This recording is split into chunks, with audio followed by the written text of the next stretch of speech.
I'm Ken Warren, Post Media. I'm here with Don Brennan and Bruce Garriock, and we're here to talk about really what was a thoroughly disappointing year for the Ottawa Senators.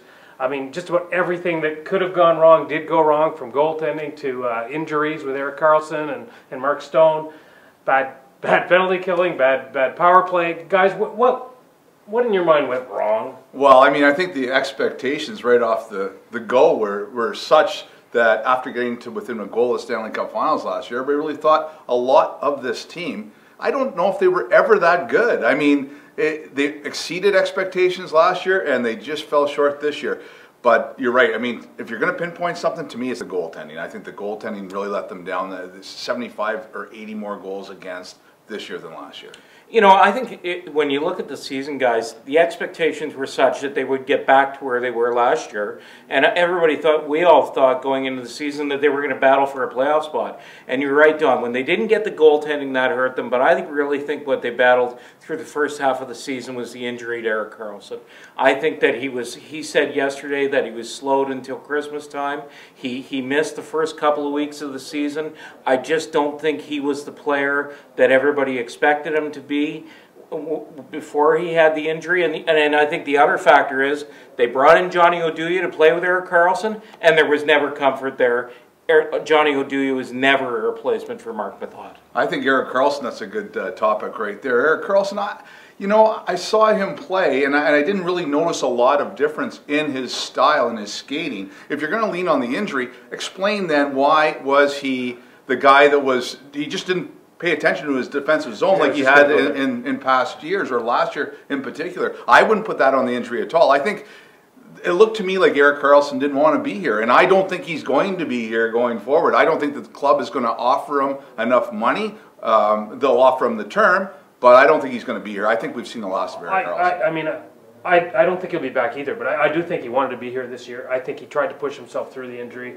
Clearly, he wasn't 100%, and I think it was exposed more in the defensive end. I agree with you then. Offensively, couldn't turn the right way, not strong in front of the net enough, and if he's on the ice for 26, 27 minutes a game, that's going to pile up the totals. But I don't think he's going to be back either. Well, I think this is going to be an interesting conversation, right? The future of Erik Karlsson, and how are they going to spin this when he's gone? They're going to make Erik Karlsson an offer on July 1st, and I'm not naive enough to think, guys, that teams aren't going to go after them at the draft and try to make a deal, just like they did at this year's deadline. And at that point, the organization is going to have a decision to make. And if they do make an offer on July 1st, then they're going to try to put the ball in Erik Karlsson's court, and at that point, he'll have a decision to make. I think this is going to be a very, very interesting summer. I think it's going to be very interesting to see how this plays out. But I also wonder, how is the organization going to put a good face on this if Erik Karlsson does leave? To me, it boils down to how do you keep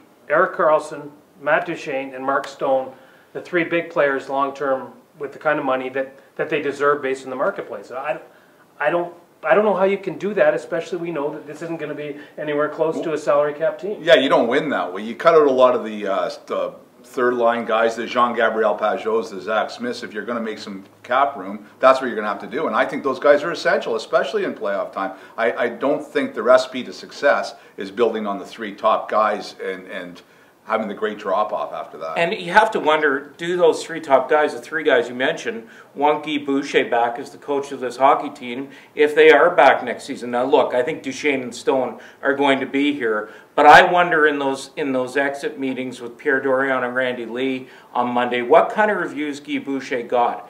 We all know he's stubborn. We all know that he doesn't play young players the way he should. We all know that he doesn't really like to change. He denied yesterday, Don, that there's a system. Well, there's absolutely a bloody system, and he has a very difficult time changing out of it.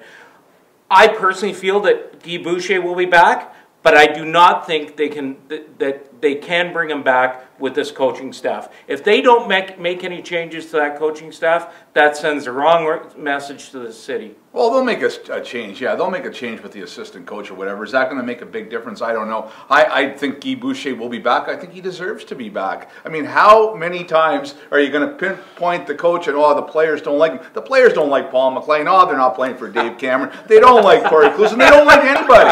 At some point, you've got to say, Guy Boucher is a passionate hockey man. He knows his stuff. and he lifted them to heights last year that nobody expected. The question is, okay, here's a guy whose success last year, his success in Tampa Bay, largely built around veteran players. This team, we've heard it in Eugene Melnick's statement to season ticket holders. I'm sure we're going to hear more of it in the town halls. Pierre Dorion, we got to change direction. We got to build around young developing players. Cheaper, right? But then the coach has to buy into that too. And what you guys said, he says he loves the young players, but then he goes out and plays them 7 minutes or 8 minutes a game. To his credit, Shabbat and Colin White, to a lesser extent, got a chance to play. But is he going to extend that to the next wave as well? When they were out of it, they got a chance to play. True. When there was nothing at stake, they got a chance. Well, and Don, I think what they've tried to do here the last couple of days by kind of making Guy Boucher dance around a little bit about his own future is they've tried to tune him up a little bit and light a bit of a fire under his butt and let them know who's running the team, that he's not running the team. Management has a say in what's going to happen with this team as well. Yeah, I don't want to see him GM the team as well, Well, which he's done, well, right? Alex Burrows, Gabriel Dumont, yeah. That's the thing that fans don't want to see. And I think that's going to be corrected. I think at the town hall tonight, that's going to be a question that's asked. Like, I know people are irate the fact that the Chris Domenicos and the such came in and they were Boucher guys, but they weren't productive guys. Well, that leads us to town halls, and that's going to be a big topic of conversation in the city this week, is that the media gets access to Eugene Melnick and Pierre Dorion tonight to listen to the questions from the town hall.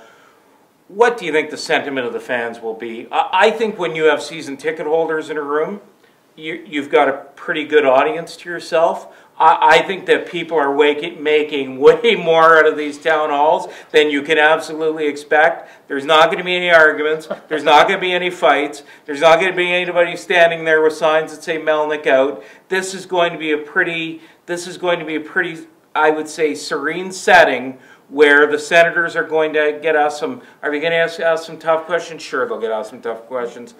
But I think that people are making way more out of this than it's really going to be. The questions are going to be about what's the plan, what's going to happen with Erik Karlsson, what's the salary cap going to be, and these aren't going to be able to be answered. Like you said, Bruce, like this is a maybe draft, maybe July 1st discussions, right? So I don't know how they can answer those other than we're going to move this team in a positive direction and we're going to have a bright future, and they're vague answers.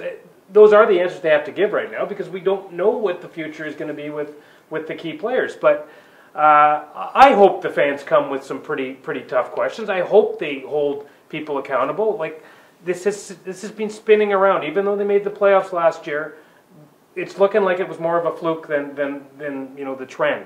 So I hope there's some hard questions about what the general direction is here. Well, Kenny's covering the town hall for us tonight, but I would like to see all the media be invited to observe. We don't have to ask questions. We can just get the tone of it for ourselves rather than rely on one guy from every organization. I have no clue as to why they're doing that. Even when making a good gesture, letting fans have their say, they're messing it up. They're just making it so secretive this way. I just don't get that. That's not been explained. Well, and maybe we'll get more information on what the plan is for this team going into the offseason.